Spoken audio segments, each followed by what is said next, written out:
Emosyonal ang naging proposal ni Bobby Ray Parks Jr. sa ngayong fiancé na niya na si Zinab Hareke.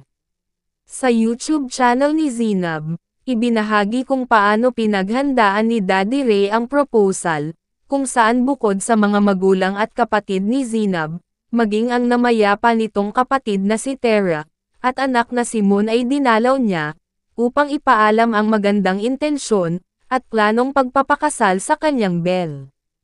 Si Rana, ang malapit na kapatid ni Zinab, ay buong pusong inihabilin ang kapatid kay Ray.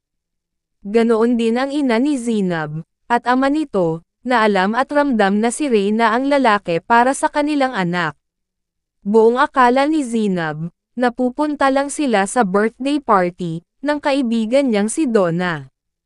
Subalit laking gulat niya sa nadatnan na espesyal na lugar, na inihanda ng kanyang Daddy Ray, kung saan naroon din ang lahat, ng mga taong malalapit sa kanila, at saksi sa kanilang pagmamahalan.